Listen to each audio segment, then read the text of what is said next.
favorite sport, sir? Golf and cricket. Who's your favorite cricketer, sir?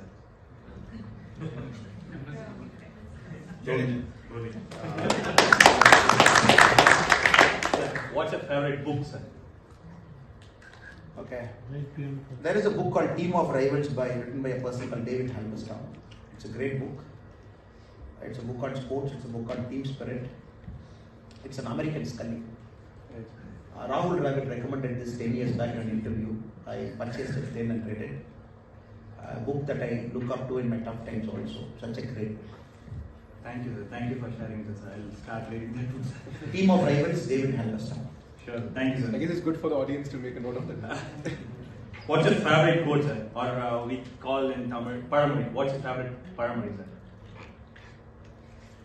It doesn't matter how you are born, but make your life worthy of somebody's.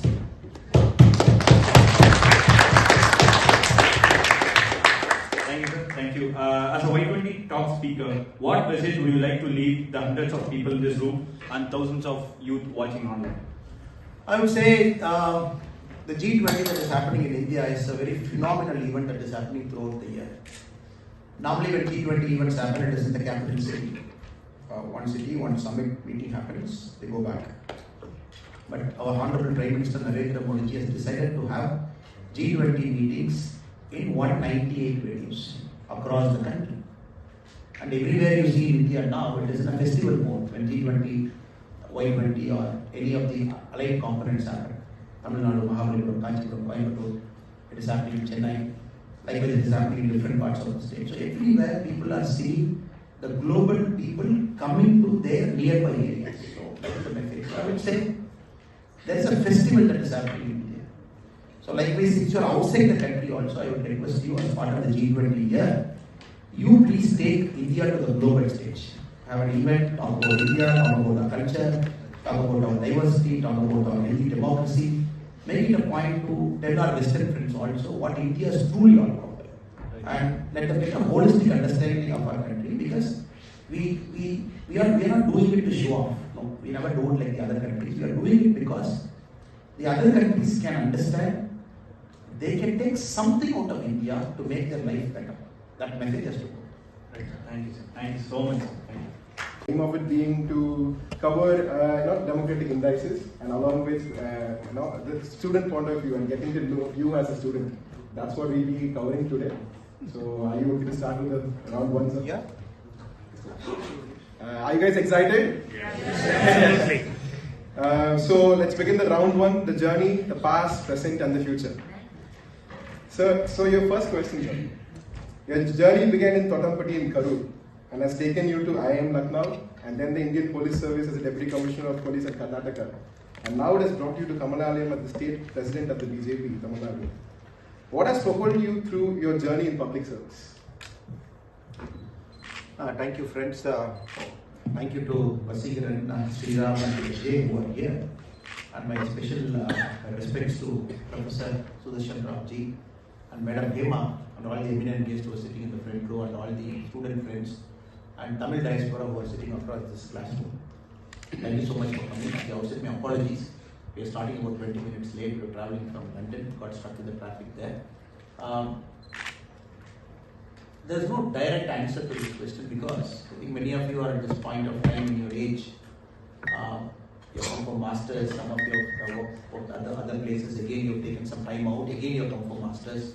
You are in different parts of your life journey. I would especially say in a very complex, culturally diverse country like ours, India. Maybe the first 30 years of your life is more exploration. What is life? What is it all about? Where do you want to be?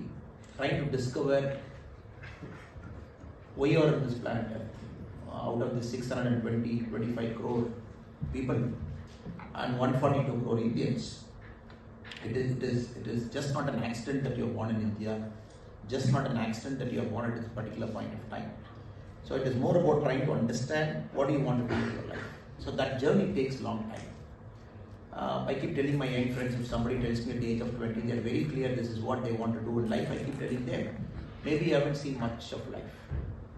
You have to see more of life. So my life is more about that, sir. I was an engineer without even having an idea why I want to be an engineer. So 12th standard, after 10th, it was very clearly two options my father gave. He said, you want to be a doctor, you want to be an engineer? I said, I might not have that kind of brains to become a doctor. So better I'll take engineering. So engineering was an option. Again, I went to engineering. My father asked me, what engineering you want to become? I said, no clue. And my close friend in 12th standard, he chose a college in Coimbatore and he chose an engineering seat. So I decided to pursue engineering in that college because his friends with me and he got seat there. So engineering went there. But possibly the second and third year of engineering is the most important time in my life. I started seeing life more closely, started understanding what I want to be doing in this life. So fourth year I told my dad that I don't want to be an engineer. So I was in my book also a little bit here and there because I thought for our kids whatever little bit of mistakes I made, probably I can tell them. I'm not calling it as a mistake anyways. So fourth year of engineering I was very clear. I want to take a break. That was on in India in 2007. There is no concept of break here. The concept of gap year is just very new. No concept of break year or gap year. In Tamil, my friends call me Polekithariyaru, which means this fellow is totally clueless. The other person called me as insane. What is he trying to do? I took a year off. Possibly that is the greatest thing that has happened to me till now. I'm about 38, 39 now. That 1 year break is the greatest thing that has happened to me. It gave a lot of clarity. It really gave me a direction which I should go. And I was very clear in my life I should get into public service. But what form of public service was always debatable because you have so many forms of public service in our country. There is an NGO, there is a civil service, and there is government. It is not everybody can get into government, it is not everybody can get into politics because it's a pretty complex country, like I said. So that clarity pushed me to my masters, it pushed me to civil service, then it brought me to politics. Sorry for the long answer, sir. But the reason I want to urge you, young friends who are in UK also, yesterday I was part of the India-British Forum in Nehru Center. There was a seminar I was attending. And I was seeing a lot of young kids studying in different parts, King's College, people are studying in London School of Economics like you. I was there at the event. Yeah, some of the best colleges like Warwick in UK, there were representatives sitting there. And when I spoke to many of those kids, everybody had the same question. They said, what am I going to do in the next 10 years? And my heart is India, but opportunities are here, I'm studying here. So what is your advice? Some people ask whether India can give a dual passport. Or whether they can come back to India. No, the answer I would give to all of the students sitting here is, if you feel confused, you are absolutely in the right place. If you feel absolute clarity at this age of time, maybe you have to see more life. And before 30, I don't think you should settle down. You should keep exploring, keep looking at other options, then take a call and stick to it. Because you should not get burned out at 45. The problem with many of my friends who did engineering MBA with me, at 45 they become very blank. They say that I don't know what to do. I've got my 2 cars, I got my 2 houses, the EMI is paid, there is a bank balance of a couple of crores. Then what is more to life? Then the new trend of going to Himalayas and going everywhere and doing yatra and everything. So I will request you, take time out. And don't feel bad that others might get settled and you are not getting settled. And you want to do a 3rd degree, please do it. Nothing wrong in it. Moving on to the next question, a total change of scene. Everything down to the watch you wear is being scrutinized. How does it feel to be in that position in the public eye 24/7? Okay, sir. India pre-Modi, before 2014, if you look at Indian politics, it's a very set pattern. A child is born into a political family. And right from the day the child is born, when relatives come to see him, oh, the next chief minister of Tamil Nadu, because he's born in Gopalapuram, or probably he's born in Samajwadi Party's office somewhere in UP, or somebody is born somewhere in parts of India. That's how the generations are built. Along with the child, somebody else's child is also born because his father is a minister there. All the child grow together. This is a status quo in Indian politics. Pre-2014, that's how Indian politics was. A child like Rahul Gandhi still is a child only. And born there, and right from young age, everything is spoon-fed to him. That you will be the Indian Prime Minister, you will be the Indian Prime Minister, your grandfather is like this, grandmother is like this, your father is like this, your mother is like this. And again, you keep coming down to southern politics also. You take DMK, you get into KCR, you get into Janata Dal, you look at every single political party, or probably Lalu Yadav. But when an outsider comes into a system, it becomes all the more tough. Because you are trying to get into their 35-year plan, 40-year plan, or 50-year plan. When everything is said, there is an ecosystem, journalists, people, chapchas, everybody are out there. That's why Modi ji, we might say Modi ji is a great person, great human being, great prime minister, but I would say, in hindsight, Modi ji actually saved Indian democracy. Pre-2014, we felt, what is democracy? We don't have a choice in elections. You just have three families standing in election. I just have to evaluate which is the better family among the three and vote for you. That was the case in India. Or, if Congress is falling down, some 10-15 fellows together will come, form a coalition, they will be in power for 5 years, rule the country, and the country will go back. So we never thought a commoner can climb up the ranks, achieve a highest position in our democracy and serve our country. So Modi ji 2001 onwards, then 2014 onwards, he broke it.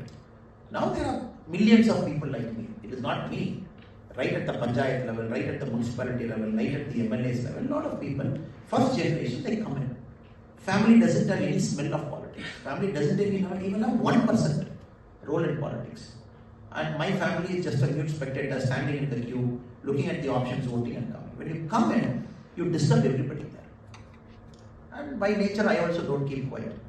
I also keep speaking something or the other. So you make enemies in your political life here and there.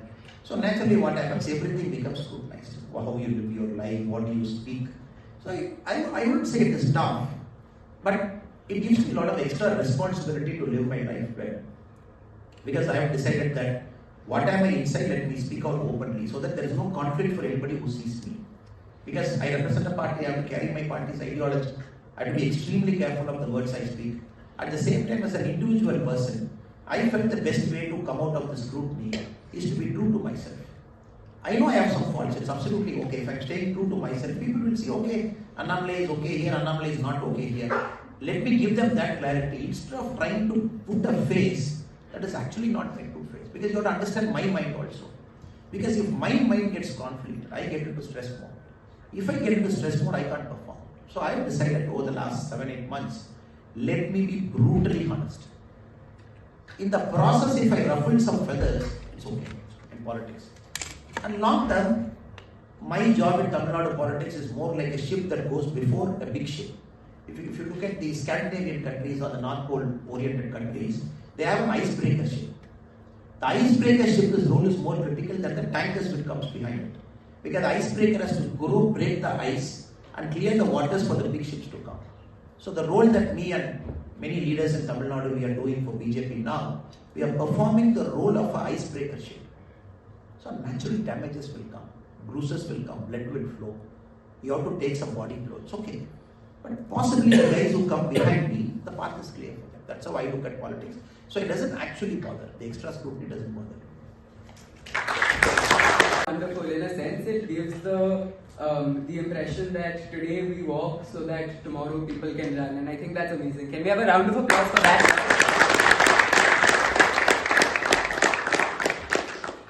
Sir, as one of the youngest and most influential individuals in Tamil Nadu politics, we know you have many dreams for Tamil Nadu. What is the one thing that you want to change in TN politics, sir? We want to bring my aspiration and all of our leaders' aspiration as a team BJP right now. We want to bring decency back into public life. Because Tamil Nadu is more about decency in public life. They are very spotless. The other day I was in Tambaram. Tambaram is communist leader Jiva's birthplace. Though from a differing ideology, Jiva is a man of excellence. So there is a story which I was recalling in the Tambaram meeting also. I said I've come to this very, very, very sacred place of Jivaji. And the story of Jiva we all know. When Karmavira Kamaraj Raya was the chief minister, he was in Tambaram to inaugurate a school building. And being the local leader, Jivaji has to come. So he failed to turn up for 20 minutes. Chief minister was waiting. Finally Jivaji came. Kamarajan ji asked him, why were you late? And Jiva would said, I came late because I had only one dhoti. And I was wearing the dhoti yesterday. And I cleaned up the dhoti in the night. I put it for drying. The sun came out late. So by the time the dhoti got dried, I was wearing the dhoti and coming. So you have this kind of characters. You have people like Kakkan, education minister. Now who's our Tamil Nadu's education minister? Who's a part-time actor and a part-time Udayamati Rasir Mandra leader? Part-time he comes to work. So you have Kakkan, you have Jiva, you have people like Kamarajaji, you have Rajaji. So again, if you go back, you have this kind of leaders who were in politics. So they brought a lot of decency and a lot of selflessness to politics. I think you bring it. Forget ideologies after a point of time. You bring it because every ideology will come towards national in Tamil Nadu after a point of time. That is the only way Tamil Nadu politics can survive. You cannot have a divisive ideology inside. It all has to become national in a matter of time. So I would say the main goal is to bring decency back into public life. And for that, you got to be a good human being or try to be a good human being. You cannot be some other person and doing politics as part-time, coming here because your family is in politics for 45 years, because this is too big a serious responsibility. Too big a serious responsibility. And the mistakes that you crucially make will affect the state, which is not visible now, which will be visible 10 years from now. Anything you do, it is not visible tomorrow. In your jobs, a student thing, you perform something bad today, the grades will be there tomorrow. But for a politician, unfortunately, the mistakes you do, the penalty will be paid a decade later by the population. That is what Tamil Nadu is paying today. Yes. Thank you, sir. Thank you, sir. So we're done with the round one. So now we'll be going to the round two, which is facts and fallacies. That's going to be our second round. So, to begin with the second round, sir. So as international students here, my fellow friends, my team and I, one constant thing, obviously the scenario has changed a lot after 2021 especially. But initial days of our international student life here, the one thing that we were, as Indian students, that we were asked a lot by our international friends were that, oh, India, does secularity still is applicable in India? What are the democratic values in India? And I would like to refer to our Honorable Prime Minister, Mr. Narendra Modi's speech at the US Congress 2 days ago, that India is a landscape which has 2,500 political parties, 22 official languages, 20 different parties govern different states inside India. And given this cultural diversity that our motherland has, do international democratic indices still stand applicable in India? Do you think that there is some injustice that's done to us in that context? I got some data with me. Thank you for asking this question, brother. I'm going to use my cell phone to just read out the data so that I don't get the numbers wrong. Now, the favorite pastime of many people, especially in this part of the world, the Americans and the British this side, is trying to look at Indian democracy from a Western lens. They have the Western lens, they look at Indian democracy and then they make their opinion, judgmental opinion. And there are some institutions which publishes rankings. Now I am going to talk about three of the world's, probably the topmost, what they call the democratic indexes. There are three top ones which keeps publishing ranking. I am going to first take the Freedom at World Index. Freedom at World Index is from the New York City, headquartered there, and it's by the Freedom House. They publish a ranking called the Freedom at World Index. Now, till 2018, India's civil liberty score, how liberal is the society, the minimum being 0, maximum being 100. Yeah. India's civil liberty score was at 42 till 2018. Now, surprisingly, this Freedom at World Index started in 1973. Because this is very important, I'm giving you this data because many of your friends are asking, you should be in a position to explain something. From 1973 till 2018, India's civil liberty score was continuously at 42. We didn't change. Emergency 42, post-emergency 42, Modi era 42, Congress era 42. Now, suddenly in 2022, after 2018, when Modi comes to power for the second time, because they thought Modi has come to power for first time, it's fluke. They will not come for the second time. Second time when Modi came again, the rank of civil liberty dropped down to 33 from 42. You see how it is dropping. Very, very surprisingly, I was looking at the other countries they have ranked. Northern Cyprus, which is controlled by Turkey, which is not recognized by United Nations as a country. Northern Cyprus score of Freedom and World Index is 77. More civil liberty they claim, and United Nations do not even recognize it as a country. It is 77. A country like India is 33. Mongolia, which had a one-party system till 1990. Now the score they have given to Mongolia is 84. Then again, if you go inside, in the Freedom and World Index, probably the number one index they compare everywhere, Jammu and Kashmir is recognized as a separate country. You go inside, you find a score for Jammu and Kashmir separately. Now, this is not the worst part. The worst part is yet to come. Now, I was trying to analyze how do you actually come at a score. So they have 25 intellectuals. They are journalists and human rights communities, think tank, academic. And this 25 people answer in-house questions. It is not that they come to India, talk to people, friends, how is democracy and all. 25 guys sit in New York. They happen to be the academics, they happen to be staff, analysts, consultants, experts. I don't know what experts they are. And 25 questions, this 25 people answer. The combined cumulative score is the Freedom and World Index, coming from an ACO.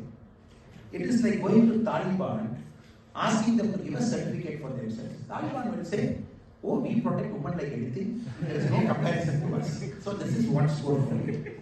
Now let us look at the second score, which is the Economist Intelligence Unit Democracy Index. Economist magazine, again widely quoted. And they published this score. If you again look at it, where the Economist has kept us. 2006 they started. 2006 they started ranking. Economist Intelligence Unit, EIU, their score for democracy. India was ranked 27 in 2014 and now pushed down to 46 in 2021. So even lower the score, better the country. So 2014 we were at 27. Now 2021 we are at 46. They will increase the rank, meaning that democracy is going down is what they claim. Now when you compare Hong Kong, Hong Kong's civil liberty is much higher than India. Sri Lanka's civil liberty is higher than India. All those countries where it is collapsing, where there is political instability, they have more civil liberty score. In a country like India, where one party with more than 303 MPs is governing, absolute no instability, we are lower than Hong Kong and Sri Lanka. Now, I was just taking 2021, why did you give less score to us? They said because of nationwide lockdown, we are giving you less score.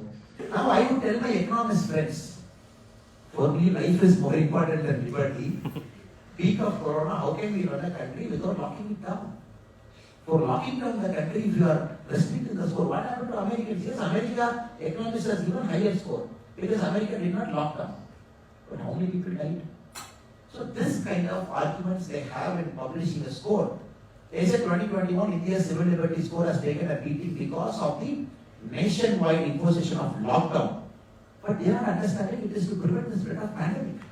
And they have given less score. Now, I was also checking, how are you scoring us? When you come to India, talk to our people, go to our Gram Panchayat, go to our MLAs, go to our thriving democracy, see it. They said, no, we take our cue from an opinion poll result of World Value Survey. Now, World Value Survey did not do survey after 2012. So, what happened after 2012? So, last 9 years you haven't done a survey, but how did you give a rank? They said, in the years when the World Value Survey don't do a ranking, don't do a survey, we based our ranking on expert opinion. This is Economist Intelligence Unit for you. Again, experts sitting in ACO giving ranking. No, now time has come to demolish that. Now we go to Freedom Index. This is the third index, the possible index where your Western friends quote you. Now this is based on Sweden, published by the Varieties of Democracy Institute at the University of Gothenburg, Sweden. They give it. Now, one question there, where India has got 0 marks for it, by which the rank came down. The question they have asked is, to what extent is direct popular vote is utilized in India? Meaning, they are comparing India to Switzerland. Referendum on it. So, any decision Modi is taking, you should hold a national referendum. Daily. Can I open the door? Can I sign a FTA with EU? Can I increase the passport thing? Can I go to US? Can I go to White House? You do referendum daily. And then they say countries which do referendum like that, they come at a higher score. So they are equating India to Switzerland. Now, very, very interestingly, sir, from 1976 to 2013, which means emergency after 2013, Modi ji came. Everywhere you see there is pre-Modi, post-Modi. You have to understand in all events. 1976 to 2013, the score they have given to India is 0.85, which is high. One is perfect, 0.85 is high. After Modi ji has come, they have given 0.6. Now, my question to my friends of Freedom Index is, sir, from 1976 to 2013, we all know Congress was in power. I am not denying it. But do you know Congress has used Article 356 91 times to dissolve state government? From 1947, they have used 91 times to dissolve state government, Article 356. Modi ji did not use it for a single time. Being a party of majority, being having an MLAs, where even if you use Article 356, you can pass it in both the Lok Sabha and Rajya Sabha. So, using 356 gives you 0.85. Not using 356 gives you 0.6. Now, we all know the Freedom Index is funded by George Soros. George Soros has a problem with people like you, nationalists. He doesn't like nationalists. So recently he has pledged $1 billion to create a new university to prevent the spread of nationalism. Have you seen anywhere happen? University in India, sir? I think they are again doing it in Sweden. $1 billion. $1 billion. Again partnering with the same university which is publishing the V10 index. It is funding. Now this NGO called Open Society Foundation is doing it. Now we have seen spread of malaria, cholera. We have seen somebody like Bill Gates will put money to prevent the spread of malaria, cholera. Now first time we are seeing an entrepreneur putting $1 billion money to prevent the spread of nationalism. $1 billion. $1 billion to prevent the spread of nationalism. Now this guy funds the Freedom Index. And this Open Society Foundation's vice president, there is an Indian who is the vice president there, his name is Salil Shetty. And this guy was along with Rahul Gandhi in his walk, Okay, now coming to the crux of what I am trying to convey. We have looked at the data, we have looked at the memory mechanism, we have looked at how it is. It is nonsensical. It is nonsensical to the core.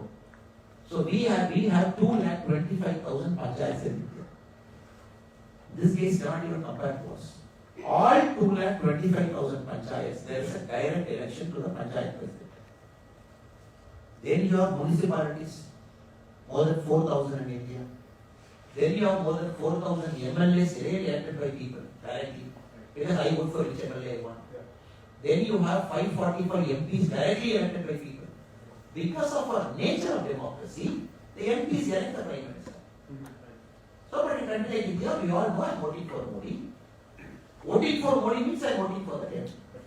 So, you equate this to not having a direct participative democracy is nonsensical. And second, when all these Indians sitting here not knowing what India is, they have to understand one thing. We all know in Britain, whatever I have seen in the last 4 or 5 days, the policing is very soft here. You want to come to Indian embassy, pull down our flag, they are okay with it. No. Because they say it's civil liberty, they can do anything. It's only for India. There is no policing here. No, very soft. It's only for India, not for France and other countries. It's only against India. Now, the London Bobbies and other friends have to understand. India is the only country which will allow our protesters to block a national highway for months. Inconvenience crores of people, still we allow them. But you don't call this democracy.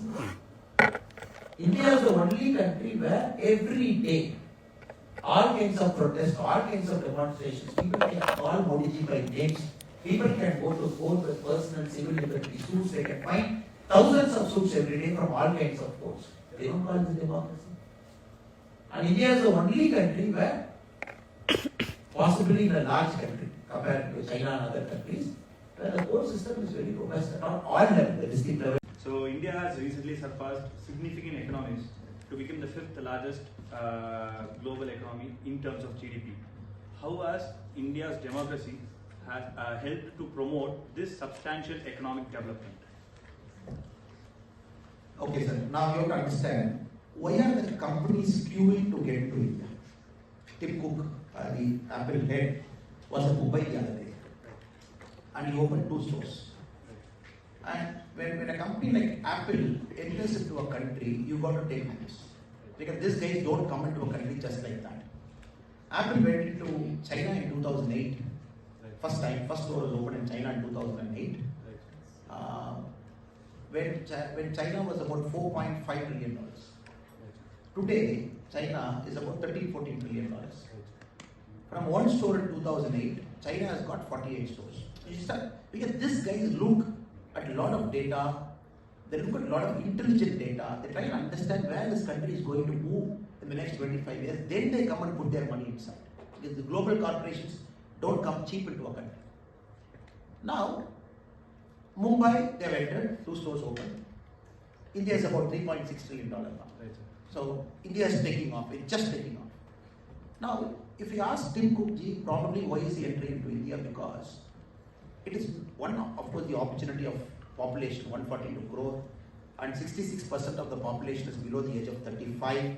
The median age is around 28, and this is going to be the middle class of India is going to be greater than the combined population of Europe. The whole of Europe population you had, our middle class will be more than, in fact, twice of it. And one side is opportunity. These guys don't come for opportunity alone. These guys come because they see political stability. India is a politically stable country, thanks to Modi ji. And from 89 we saw, 96 we saw, 97 we saw, 98 we saw, even our great leader Atal Bihari Vajpayee ji, he had to cobble together a large coalition to show the country that a national party with a nationalist outlook can govern, you see. So we have to take everybody along with us to tell our countrymen, see, BJP is a party of difference, we just want you to get a taste of BJP. Only then we got 5 years later. Now they know 273 plus MP in 2014, 2019 303 MP. Very stable political system. 2024 possibly more than 400 MP for Modi ji. So they are not fools to come and invest money. So India's political stability is our biggest strength. Now UP, let us come to UP, sir. Now we will flip the same argument in UP and see. Now UP is about 23.5 crore. If you rank as a country, it will be a top 10 country in the world. 23.5 crore. And now this 23.5 crore population state, where was it before 2014? 2014, massive mandate for Modi ji. They said we want a person like Modi ji, massive mandate. 2017, thanks to Modi ji, again a massive mandate. Then Yogi ji came in as chief minister. After 5 years, again a massive mandate, Yogi ji is continuing as chief minister. Now you have to understand UP. Because UP is fed up with political instability. Caste, this combination, that combination, this leader, that leader. And nothing was taking off in UP, Gunda Raj. And all the 23.5 crore people, they felt wasted. Suddenly Yogi ji comes, improves the law and order, gives the stability to UP. Suddenly when people, anybody going to UP, I see 11 airports in Uttar Pradesh. Tamil Nadu has got 5, Karnataka has got 9. We see 11 airports there. If you look at the last year data, 2022, do you know which state had the second largest number of startup registrations, sir? First is Maharashtra, second is Uttar Pradesh. Tamil Nadu came third. Second largest number of startups. These guys are going to fire the next day. Because suddenly you see a stable law and order. Suddenly you see women feel safe to come out. Suddenly you see a state where Gundas can come out and dictate property, hafta vasuli. Any companies want to invest in Kanpur, first meet the Gunda fellow, give 10% commission. Now no fellow is there. You want to go invest money into it. Now suddenly you see UP taking off. South Indian states, especially from my state, DNK party, how they were talking about UP people. Any of your UP friends who are here, they say North Indians. They say Pan Parak Wala. How was the kind of language they used to know? Suddenly in Tamil Nadu, there was a small issue. And many of our UP and Bihar friends wanted to go back. Immediately Stalin said, please don't go back. Please don't go back. And he sent a delegation to UP and Bihar. Why? Because they know when UP is firing, when all the UP and Bihar friends who are in Tamil Nadu will go back to UP, when they start working for their companies in UP, Tamil Nadu will lose that labor arbitrage. Very simple. Definitely. And I am going one step further to predict where it is going to go. Now, UP has become the superstar of Indian states now. Yeah. Our Chief Minister, M.K. Stalin, he went to Singapore and Japan. Singapore and Japan. 6-day trip. They said, oh, I'm going to bring money and blah blah and everything he did. So we were also expecting, oh, the Chief Minister was going to come back with huge money. 8 days later he came back. In the press conference they asked him, how much money you brought? They said, before answering, I want to criticize my opposition friends. These fellows are speaking bad about me for the last 8 years. With a lot of democratic conversations, dialogues, debates, and a lot of conversations. And now that brings us to the round 3. And I guess we have named, our team has put in a lot of effort into naming this as a round that is very close to your heart as much as the BJP is. But you want to take a guess? The round is called, I think, the DMK round, which is Dhamaka round. Nothing to worry about.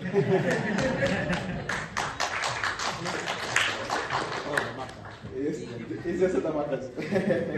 So the aim of this round is to keep a conversation a little more lighter, on a lighter note, and to get to know you as a student, or what way you like when you were a student.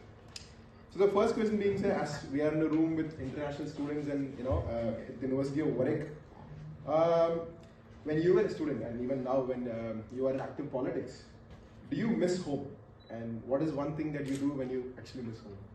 I call my mother. I miss home. I always miss home. I don't know, my life over a point of time, it has always kept me away from home. I don't know, for a long time I studied after 12th class engineering away from home. Then after engineering, MBA I went to Lucknow away from home. Then civil service away from home. Politics away from home. So my mother somehow reluctantly she has accepted that I think I'm always away from home. So But I'm sure she's so proud of you. I miss functions. I miss everything. So even now when I call my mother, I make it a habit to call her often. I have very standard questions. I said, how is the sheep? I said, how is the cow? And is it eating properly? And whether feed is going proper, water is being given to it. Then I ask, how are you? And my mom is like, okay. We see where your heart lies. She keeps asking, but I miss terribly my home. But you all have to understand, the farther we go away in search of something which is good for either society or for the country, I think we should do it. We should not restrict ourselves to spaces. Yesterday there was a question about brain drain, just aside comment. Somebody said, oh, the best of Indian students are coming to UK. What about India? And the best and the brightest of India are in UK and US. So you need actually this case back home. I said, I don't have a problem with brain drain. Because they make a very careful collective choice. They say, look, I want to go now to Warwick, one of the best universities in UK. I want to study. I want to do this. I want to do that. But wherever you go, we know we can take an Indian out of India, but we cannot take India out of India. That I know for sure.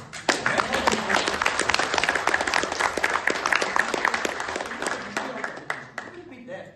When Prime Minister lands in Turkey just yesterday, odd hour, Indian diaspora is welcoming him. Turkey, of all places. US, every city he goes, diaspora is coming. So I know 80% of diaspora are probably American citizens now. But the heart is Indian. You cannot take India out of it. So why should you discriminate?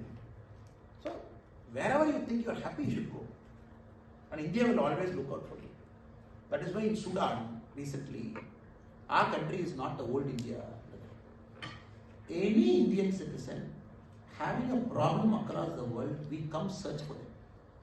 We come search for them. The old India will just forsake you.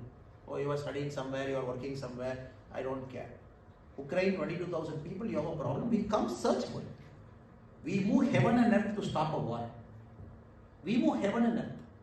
We stop a war for 5.5 hours. The whole of country's resources we put. The airplanes, the Indigos, the Air Indias. We send our cabinet ministers to 5 countries around Ukraine. Without the scratch, we lift all 22,000 and bring back. This is the new India for you. Or Yemen, or Afghanistan, or somebody getting struck. We search for them, we hunt for them, we take him out of the harm's way in any part of the world. Or recently in Sudan, Aki-Piki friends were struck there. The first level of evacuation happened to Saudi. We were able to bring a lot of people back. But we couldn't lift still 350 people inside. Because they are right in the middle of conflict zone. There is somebody fighting in the North Sudan, there is somebody fighting in the South Sudan. The Khartoum airport is not functioning. 200 American citizens inside. And Modi ji said, nothing doing, go bring them back. He said, take the Air Force, go with commandos, land, do a night landing, bring them back. Then very daring, these are missions which at the peak of powers, America and Russia used to do it. Very daring mission which will cross continent and take people out. Now we came, we landed a C-130 plane. Runway was not there, ATC was not there. A pilot used a night vision goggle to land the plane. And while going, the American embassy also told us, since you are going, please bring our American citizens.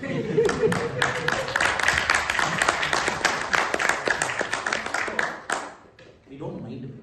Wherever you are, you should be happy. That is the whole idea.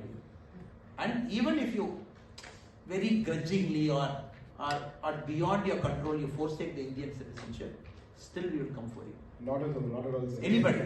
At least I don't. There's nothing called right and wrong. I see a lot of don't- friends for their profession's sake or other sake. Yesterday also I met a couple of people in UK. They said, look, I am an Indian at heart, but I am a British citizen. I said, absolutely no problem. Even in future something happens to you or your family, we will come for you. That is India for you. Because only the paper and some name and some passport, some page got changed. But India is in you. And who are we to tell that you are not an Indian? Thank you, sir.